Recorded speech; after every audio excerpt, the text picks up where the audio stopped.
जंगल में मई और जून का महीना चल रहा था। गर्मी बहुत ज्यादा हो रही थी। ऐसी गर्मी से पक्षियों का बुरा हाल था। एक दिन रानू चिड़िया पेड़ पर बैठी बंटी कबूतर से कहती है, कबूतर भैया, इस बार गर्मी कुछ ज्यादा ही पड़ रही है। ऐसा लगता है जैसे यह गर्मी हमें मार ही डालेगी। नदी का पानी भी गर्म हो गया है और गर्म पानी की वजह से नदी का पानी भी कम होता जा रहा है। ऐसे तो इस भयंकर गर्मी में हमें बहुत परेशानियों का सामना करना पड़ेगा। रानू चिड़िया, परेशान क्यों होती हो? बस आज रात की ही तो बात है, कल से गर्मी नहीं लगेगी हमें। आप ये क्या कह रहे हो कबूतर भैया? मेरी तो कुछ समझ में नहीं आ रहा है। कृपया आप मुझे साफ साफ समझाएं, आप कहना क्या चाहते हैं? रानू बहन, क्या आपको नहीं पता? जंगल के सारे पक्षी आज रात ही शिमला के जंगल में चले जाएंगे। क्या आपको कालू और गौरी ने कुछ नहीं बताया? शायद वो दोनों भूल गए होंगे। आज रात ही हमें शिमला के लिए निकलना होगा। सारे पक्षियों ने अपना अपना सामान भी बांध लिया होगा। मैं भी सामान बांधने ही जा रहा हूँ। आप भी अपनी तैयारी कर लीजिए।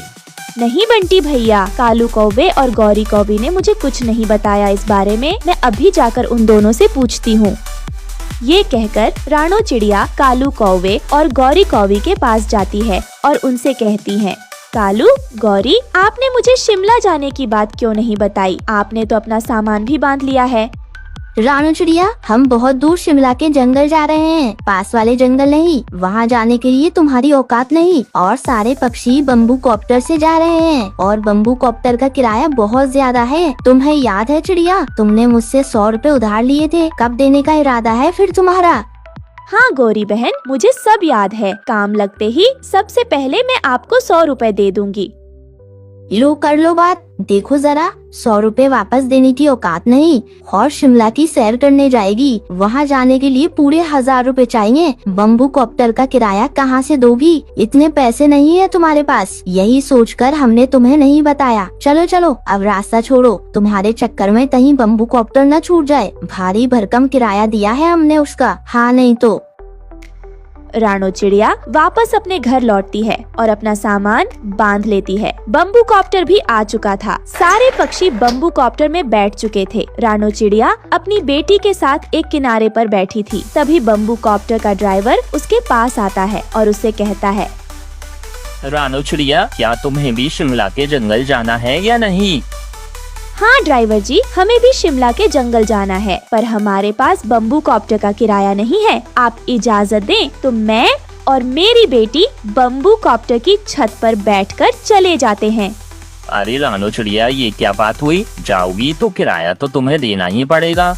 ड्राइवर भाई जी, अगर यह चिड़िया फोकट में ही शिमला जाएगी तो हम भी फोकट में जाएंगे। हमारे किराए के पैसे वापस करने होंगे तुम्हें। हमारे पैसे मुफ्त के थोड़ी आ रहे हैं।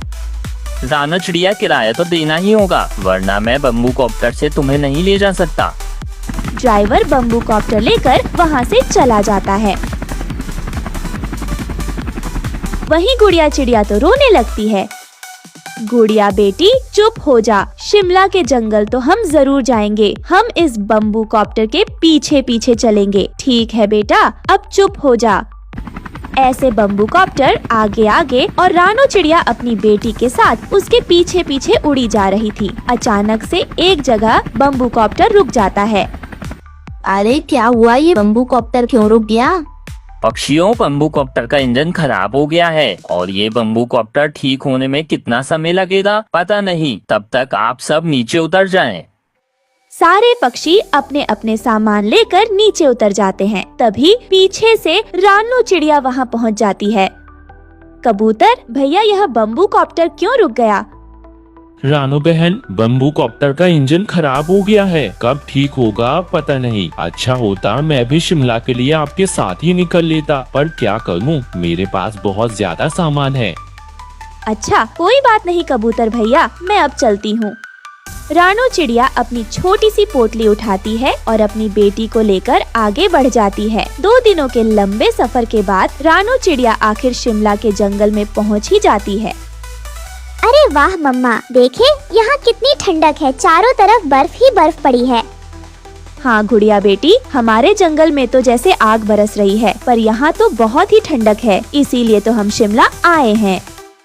रानो चिड़िया और गुड़िया चिड़िया इधर उधर घूमकर शिमला के ठंडक का आनंद ले रही थी। तभी एक तोता उनके पास आता है और उनसे कहता है, चिड़िया बहन, क्या तुम मेरे सेब के बाग की रखवाली करोगी? मुझे कोई पक्षी काम के लिए नहीं मिल रहा है। मैं तुम्हें अच्छी तनख्वाह दूंगा। बर्फबारी शुरू हो गई है। 1-2 दिन में यह जंगल सैलानियों पक्षियों से भर जाएगा। आपको बस यह देखना है कोई पक्षी बाग के सेब को ना तोड़े। बोलो, क्या ख्याल है तुम्हारा?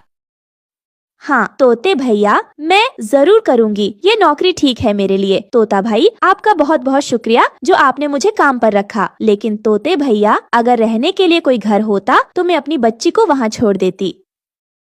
अच्छा, तो ये बात है। तो फिर तुम आज के आज ही काम पर लग जाओ और अपने रहने के लिए मेरे बाग में ही बर्फ का घर बना सकती हो। वहाँ तुम्हें कोई चिंता की बात नहीं होगी। मम्मा, अच्छा हुआ जो ड्राइवर अंकल हमें लेकर बम्बू कॉप्टर से शिमला नहीं आए, वरना हम भी बीच रास्ते में ही सारे पक्षियों की तरह फंसे रहते।